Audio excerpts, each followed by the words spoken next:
Hello class third students. आज हम NCERT book EVS का चैप्टर नंबर 14 पढ़ेंगे। टॉपिक का नाम है हाउस लाइक दिस, एक घर ऐसा भी। My name is Naseem. यहाँ पे नसीम बात कर रहा है। वो कह रहा है माय नेम इज़ नसीम, मेरा नाम नसीम है। आई लिव इन श्रीनगर, मैं श्रीनगर में रहता हूँ। Since yesterday there is lot of activity in our school. वो कल की बात कर रहा है कि कल हमारे स्कूल में बहुत सारी एक्टिविटीज़ हुई।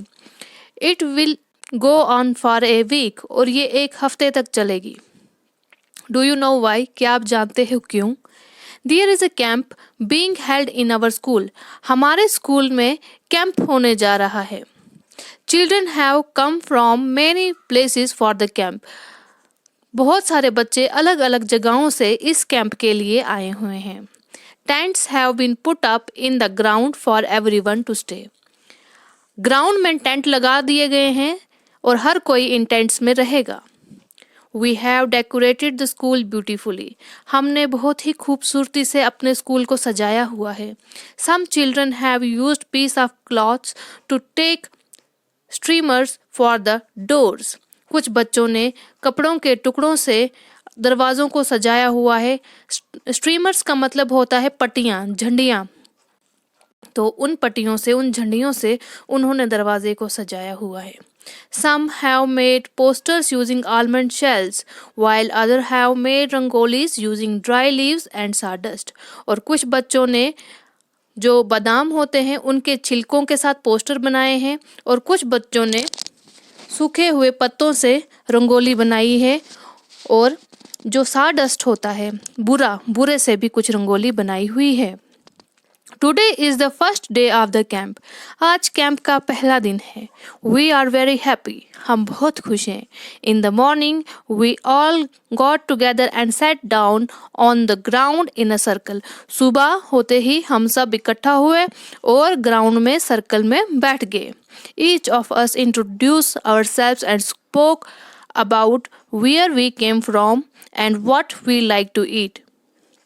तो हम जब सर्कल में बैठे तो हम एक दूसरे के साथ इंट्रोडक्शन देने लगे, हम एक दूसरे के साथ बात करने लगे, हम ये पूछने लगे एक दूसरे से कि कहाँ से आए हैं और हमें क्या खाना पसंद है। तो वो एक दूसरे से वहाँ बातें करने लगे। Children brought pictures of their families and their homes, तो बच्चों ने क्या किया हुआ था, अपने साथ अपने परिवार की तस्वीरें लाई हुई थी और अपने घर की भी तस्वीरें लाई हुई थी। Everyone spoke about their homes, हर कोई अपने अपने घर की बात करने लगा। Bhupen's group was the first to talk, Bhupen एक लड़के का नाम है, उनका जो ग्रुप था वो पहले थे जो इस बारे में बात करने लगे। Bhupen introduce himself and said, Bhupen ने अपने आप को सबके साथ इंट्रोड्यूस कराया और कहा, ये भूपेन है। I have come from Molan village in Assam, मैं असम के मोलान गांव से आया हुआ हूँ। It rains heavily in our place, हमारे जगह पे बहुत ज़्यादा बारिश होती है। Hence our houses are made almost 10 to 12 feet above the ground, इसीलिए हमारे घर ग्राउंड लेवल से 10 से 12 फीट की ऊंचाई पर होते हैं। They are made on strong bamboo pillars, वो बैम्बो पिलर्स पे बने हुए होते हैं। बैम्बो एक प्लांट होता है, उस प्लांट को काट के उसमें से खंभे निकाले जाते हैं और उनसे फिर घर बनाया जाता है। उन बैम्बो का इस्तेमाल पिलर्स बनाने में भी होता है। ये हैं बैम्बो पिलर्स, ये bamboo pillars. The insides of our houses are also made of wood, हमारे घर का अंदर जो हमारे घर के अंदर से भी वुड का मटेरियल यूज होता है। उनके घर अंदर से भी वुड के ही बने हुए होते हैं। यहाँ पे कुछ क्वेश्चन पूछे हुए हैं। Why are houses made on bamboo pillar where भूपेन्स live? जहाँ भूपेन रहता है वहाँ पे बैम्बो पिलर्स का इस्तेमाल घर बनाने के लिए क्यों किया जाता है?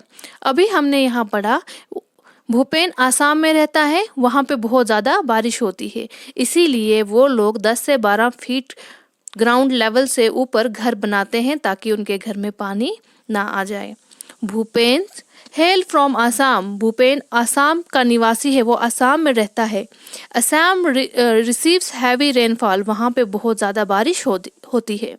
So the houses there are made at a height of 10 to 12 feet, इसीलिए वहाँ के जो घर होते हैं वो 10 से 12 फीट की ऊंचाई पे बने होते हैं। That's why houses are made on strong bamboo pillars, इसीलिए वहाँ के घर मजबूत बैम्बो के पिलर्स के ऊपर बने होते हैं। क्वेश्चन नंबर 2 है, what kind of roofs do these houses have? इन ये जो बैम्बो पिलर्स पे घर बनते हैं, इनकी छतें कैसी होती हैं? Why are they made like this, और वह ऐसी क्यों होती है? अभी यहाँ पे हम देखो पिक्चर्स में, ये इस घर की छत है, ये इस घर की छत है। आप देखेंगे इस तरह की छत को हम स्लांटिंग कहते हैं। जो इस तरह की छत होती है इसे हम स्लांटिंग कहते हैं, स्लांटिंग रूफ कहते हैं। हमारे J&K में भी टीन का इस्तेमाल जहाँ होता है वहाँ रूफ स्लांटिंग होता है, स्लांटिंग टाइप रूफ होता है। तो असम में भी जो इन घरों की छत होती है वो स्लांटिंग होती है। These houses have slant roof, इन घरों की छत जो है वो स्लांटिंग होती है।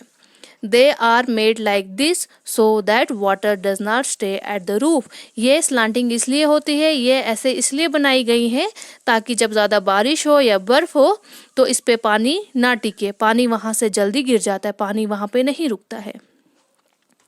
Question number 3, how does one enter this houses? अब ये घर जो है बैम्बो पिलर्स पे बने होते हैं, बैम्बो पिलर्स के ऊपर देखो यहाँ पे ये घर जो है 10 से 12 फीट की ऊंचाई पे बने होते हैं बैम्बो पिलर्स पे। अब ये लोग इन घरों में कैसे जाते हैं? ये जो है यहाँ पे सीढ़ियाँ बनाते हैं, ये बैम्बो की ही सीढ़ियाँ बनाती हैं, और सीढ़ी को हम इंग्लिश में लैडर कहते हैं। तो लैडर का इस्तेमाल करके ये इन घरों में जाते हैं।